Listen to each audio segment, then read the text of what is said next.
everyone, welcome to my literature review presentation on the prison cycle, Alan Bush, modernism and socialist realism. We'll start with my research question that's integral to this literature review. The prison cycle is a highly political song cycle composed in collaboration with Alan Rawthorne, which uses the poetry of Ernst Toller, a German revolutionary who was imprisoned after the failed Bavarian Revolution and describes his life in prison. This literature review addresses musicological questions regarding Alan Bush's compositional style in his 1939 piece, The Prison Cycle.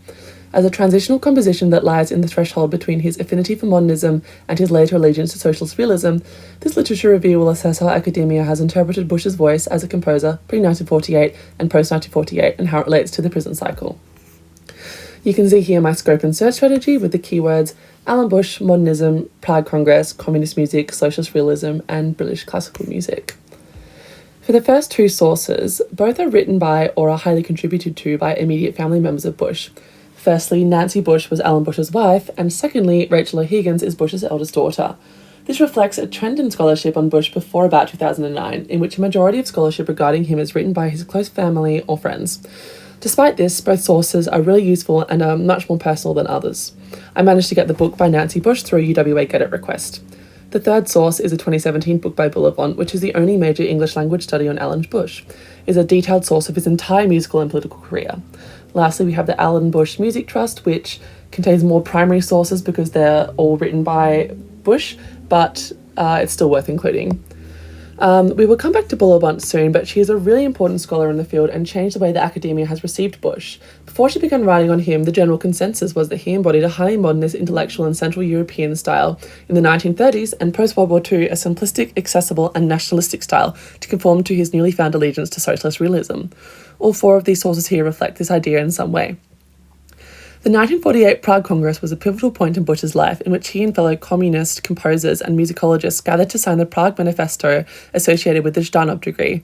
This manifesto demanded socialist realism in which composers must create music that was accessible and overtly communist, rejecting the bourgeoisie experimentalism of the past. Both of these sources by Walters handled this issue, but are both very analytical and don't seem to hold strong opinions on Bush's compositional style like Bullivant does, which we will explore soon. While Bush's work as music isn't necessarily related to the prison cycle, it provides a useful point of comparison when analysing his earlier art song, and reflects his socialist realist tendencies that encourage participation amongst workers. Like Bullivant, Robinson challenges narratives that frame Bush's music as simplistic, aesthetically compromised, or politically naive, focusing on workers' music which Bullivant has neglected. While most academic papers on Bush have some level of score analysis, Dorler and Bullivant demonstrate a political awareness to their analysis of Bush's music that most other scholars lack. Robinson does provide musical examples, but does little to examine their tonality or features, especially through a political lens. Finally, we move on to Bullivant. She is the academic who has completed the most study on Bush and is an expert on British modernism, music and communism, and music and religion. As I mentioned earlier, her 2017 book is the first and only English-language large-scale work on Bush. In both of these sources here, Bullivant challenges the early notion that there is a clear distinction between Bush's earlier and later works, and that in said later works, Bush relinquished his voice as a composer. In her 2009 article, she does state that readings of Bush's later works as music by a composer who sacrificed compositional concerns for the sake of politics is understandable. However, she retracts this opinion in the final chapter of her 2017 book, instead stating that despite his loyalty to the Soviet regime, his music remained highly personal and subjective, rooted in his modernist origins. To conclude, we have the gap in the literature. Most simply, there is no scholarship on the prison cycle at all. As a transitional piece that includes elements of both modernism and socialist realism, this scholarship is necessary in developing well-rounded research, especially because of the focus on either his highly modernist or highly socialist realist work in academia.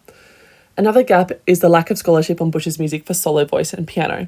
Most scholars focus on his more popular instrumental works that obviously display certain stages in his development as a composer, or the only vocal works analysed are the choruses for workers, quite far removed from solo art song. An analysis of how Bush interacts with the poetry of Ernst Toller would help fill this gap as an integral part of art song. Thank you for listening to my literature review, and here are my references.